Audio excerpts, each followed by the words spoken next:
আউযু বিল্লাহি মিনাশ শাইতানির রাজিম বিসমিল্লাহির রহমানির রহিম নুনাজ্জিলুল কুরআনি মা হুয়া শিফাউ রাহমাতুল লিল মুমিনিন। সকল প্রশংসা সেই রব্বুল আলামিনের, যে রব্বুল আলামিন আমাকে এবং সকল মানুষকে এবং সকল মাখলুকাতকে সৃষ্টি করেছে। সেই রব্বুল আলামিনের প্রতি শুকর আদায় করি, সকলে বলে আলহামদুলিল্লাহ। প্রিয় দর্শক ভাই ও বোনেরা, আজকে আমি আপনাদের মাঝে যে তদবিরটি নিয়ে হাজির হয়েছি, তদবির হলো শিশু বাচ্চা বিছানায় প্রস্রাব করা বন্ধুর একটি তদবির। আমরা যে সকল শিশু বয়স্কৃত হয়ে গিয়েছে তারপরেও বিছানায় প্রস্রাব করে, সে বলতে পারে না এবং ঘুমের মধ্যে প্রস্রাব করে দেয়, তাদের জন্য এই তদবিরটি অত্যন্ত কার্যকারী। এই তদবিরটি কীভাবে ব্যবহার করবেন সে বিষয়ে কিছু কথা শুনে যাবেন। অবশ্যই আমলটি করলে অবশ্যই আপনার উপকারে আসবে। আমি যে তদবিরগুলো দেই, আপনারা যতক্ষণ পর্যন্ত এর প্রয়োগ না করবেন ততক্ষণ পর্যন্ত আমলের সত্যতা যাচাই করতে পারবেন না বা জানতেও পারবেন না।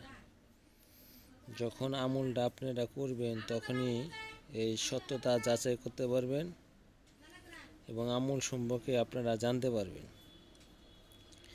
তাই আশা করি যে আমলটি দেখতেছেন, এই আমলটি সুন্দর করে বাজার থেকে বুঝপত্র কিনে এনে যেভাবে নকশাটা অঙ্কন করা রয়েছে ঠিক সেভাবে অঙ্কন করবেন। অঙ্কন করে যে শিশু প্রস্রাব করে সেই শিশুর গলায় অথবা হাতে ব্যবহার করে দেবেন, মাজাতে না। এটা এখানে আরবি লেখা রয়েছে,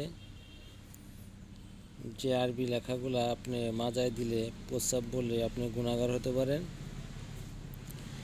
তাই বলবো সকলেই এটা মাজায় না দিয়ে গলা অথবা হাতে দিবেন।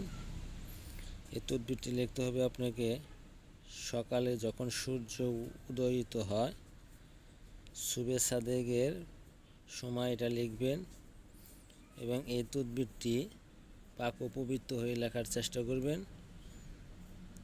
লিখে ওই শিশুর নামটা এই তাবিজের ভিতরে লিখে দেবেন। তারপরে এই তাবিজটি তাহার গলায় অথবা হাতে ব্যবহার করতে দিবেন।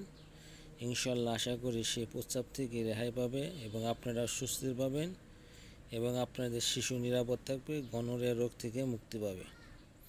দীর্ঘ সময় প্রস্রাব হলে তাহার গনোরিয়া রোগ সৃষ্টি হয়, কিডনির সমস্যা হয়।